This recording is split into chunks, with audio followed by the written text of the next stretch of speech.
con Jesús Esquivel. Jesús, hola Jesús, buenos días, saludos a los Estados Unidos, ¿cómo estás? Carmen, muy buenos días. ¿Por qué quieres que empecemos? ¿Por lo de Irán? ¿El estrecho de Hormuz? ¿Por lo de la carta? Sí, vamos por Irán porque está que arde, ¿no? Pues sí, y sobre todo por lo que anunció esta mañana Pete Hegseth, el secretario de Guerra, junto con el general Dan Kane, jefe del Estado Mayor Conjunto de las Fuerzas Armadas de Estados Unidos. La instrumentación del Proyecto Libertad, Carmen, bajo el cual, el Comando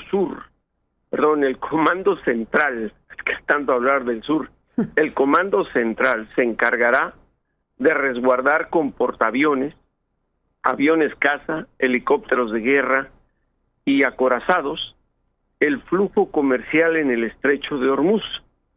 Dijo el secretario de Guerra del gobierno de Donald Trump que esto no es una provocación, que tampoco es el fin de la tregua al conflicto bélico que impuso Donald Trump y que por el momento no sabemos en qué etapa se encuentra.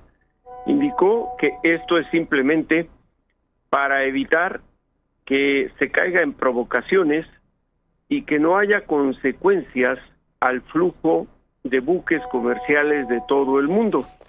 Indicó además que, como lo ha dicho el presidente Trump, prefieren resolverlo pacíficamente, pero que por la posición de Irán, refiriéndose, Carmen, a que ha anunciado que atacaría a los buques que violen ese bloqueo que impuso desde el inicio de la guerra en el estrecho de Hormuz, Estados Unidos tiene las armas cargadas y con el dedo en el gatillo.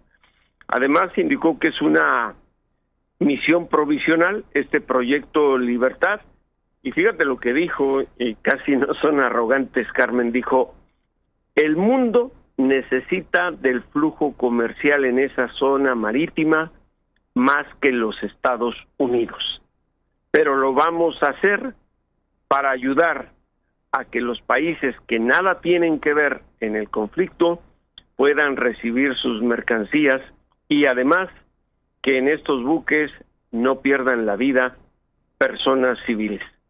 Este tipo de argumento de Hegseth, Carmen, pareciera ignorar lo que está viviendo la comunidad estadounidense por consecuencias de esta guerra con Irán, y me refiero pues económicamente, ya que lo que ha ocurrido en el estrecho de Hormuz, donde se calcula que unos 2,000 buques cargueros han estado varados desde que inició la guerra, pues en Estados Unidos el consumidor sigue pagando más dinero por todo lo que compra, por la manera en que se transporta y sobre todo por los combustibles.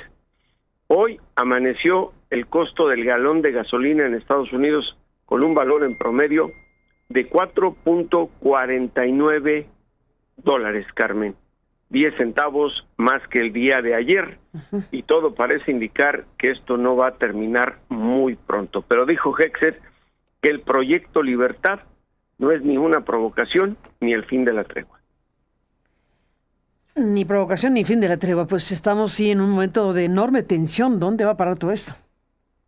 Sí, porque además sí, el general Kane, al ser cuestionado sobre estos ataques que se han registrado entre Irán y objetivos de Estados Unidos a la inversa, indicó que eso no es que se haya reiniciado la guerra, que simplemente son ataques mínimos que no tienen consecuencias, según él, graves para ninguno de los dos países y menos para la tregua.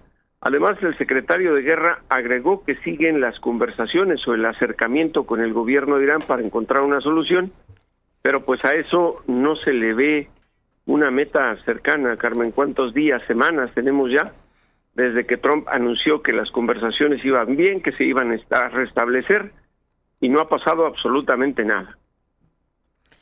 Y no ha pasado absolutamente nada. Pues ahí está esta tensión enorme que tiene impactos planetarios, en pocas palabras. Sí, en todo el mundo, Carmen. Más de 2,000 buques comerciales, en su mayoría con hidrocarburos, varados en el estrecho de Hormuz. Y Hegseth anunció que han pasado únicamente 2, bajo la vigilancia de este proyecto Libertad, a manos del Pentágono por el Comando Central. Ni más ni menos, pues ahí está parte de lo que está ocurriendo en estos momentos y te apreciamos mucho que lo revises, lo analices y nos informes y comentes del tema. Y está pues el señor Chapo Guzmán y un juez que le dice no. Así es, digo, ya parece ridículo lo de Joaquín el Chapo Guzmán Loera. Entendemos que el estar pasando encerrado en Florence, Colorado, que es la prisión de super máxima seguridad en Estados Unidos, si no es que en el mundo, pues lo ha de tener totalmente frustrado. Recordemos que ya ha apelado la sentencia a cadena perpetua más 30 años de cárcel que le dictó el juez Brian Cogan en la Corte Federal del Distrito Este. Todas se las han rechazado. Ha argumentado también en ocasiones en cartas como estas que envió al juez, escritas a mano, que estaba padeciendo trastornos mentales, que sus derechos humanos estaban siendo violados. Y ahora fíjate lo que pide, por eso se ve ridículo, que sea transferido a México para cumplir su sentencia, como si ante el juez Cogan, durante su juicio, no le hayan presentado evidencias, primero, de su fuga de la prisión federal de Puente Grande en Jalisco, y después del gran homenaje a la narcocorrupción en nuestro país, cuando se fugó de Almoloya de Juárez por ese túnel, y tercero, cuando lo transfirieron al Ceferezo de Ciudad Juárez, antes de ser extraditado a los Estados Unidos, que ya sus hijos, los Chapitos, por medio o como emisaria a su esposa Emma Coronel, estaban preparando otra fuga. ¿Tú crees que por encima de eso, el juez Cogan, quien de por sí lo regañó, cuando lo sentenció, iba a aceptar un pedido de transferencia a México? Y era lógico que el magistrado de la Corte en Nueva York le respondiera que el pedido de Joaquín el Chapo Guzmán Loera no tiene ningún fundamento. Ningún fundamento, y mira que se esmeró con la caligrafía, ¿no? Lo ayudaron, Carmen. Fue en inglés, ¿no? Pero además. En inglés y en español. En inglés y en español la carta.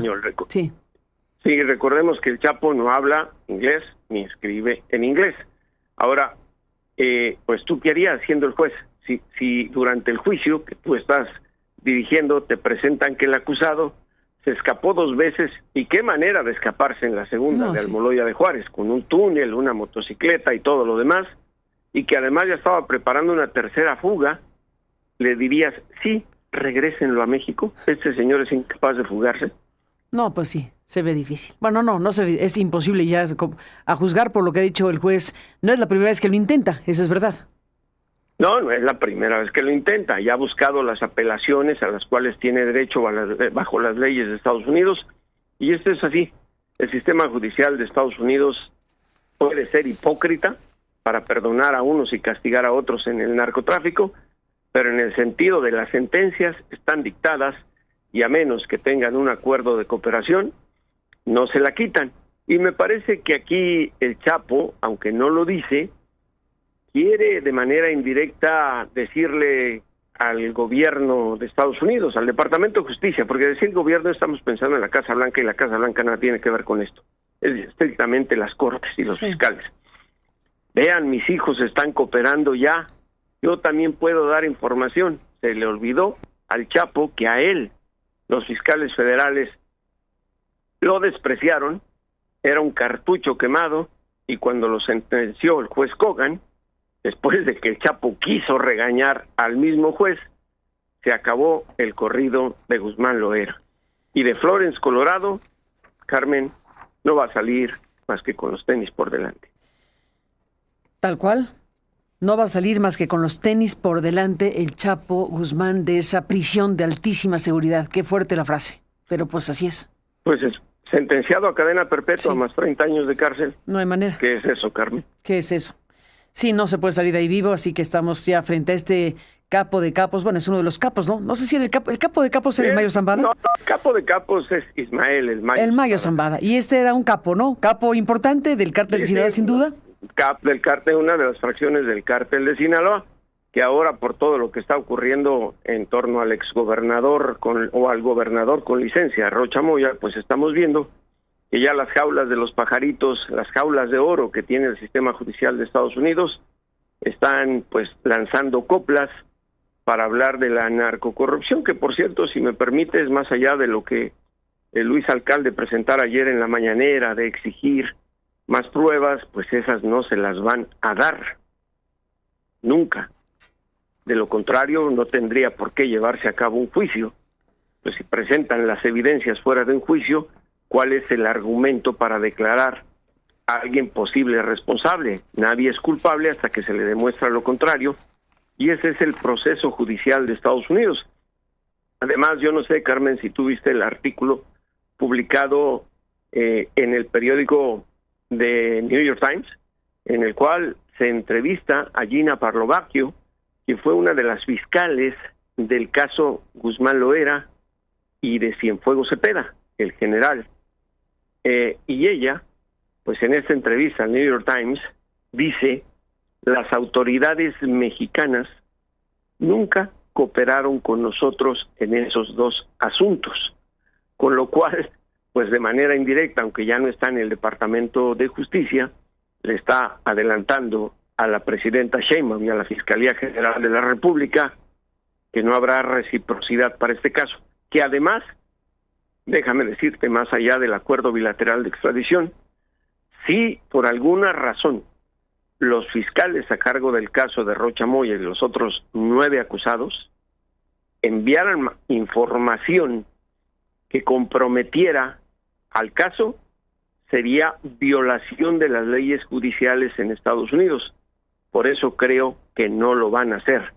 Ahora, la asesora jurídica de la presidencia interpretó al revés el acuerdo de extradición, al decir que tienen 60 días a partir de que se solicita el pedido de detención con fines de extradición para presentar más pruebas, y es al revés.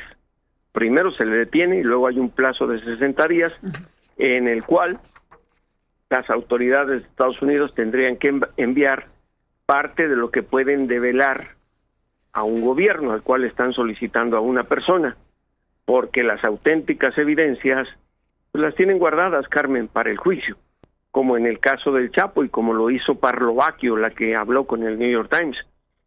Primero desfilaron todos los testigos protegidos, policías, agentes de la DEA, del FBI, en fin, todo ese desfile que dimos cuenta en tu programa que ocurrió en la corte ante el juez Brian Cogan, y hasta el final se guardaron la gran bomba contra el Chapo, el testimonio de aquel ingeniero colombiano, este joven que le instaló el sistema de comunicaciones al Chapo en la sierra, en donde no solamente testificó en su contra, sino se presentó la grabación, que era la prueba irrefutable ante el jurado, con la voz del Chapo dirigiendo un cargamento de heroína a Chicago, y ahí se acabó el corrido de Guzmán Loera.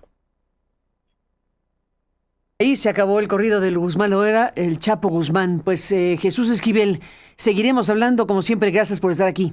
Buenos días. Muy buenos días, Carmen. Abrazo. Igual para ti.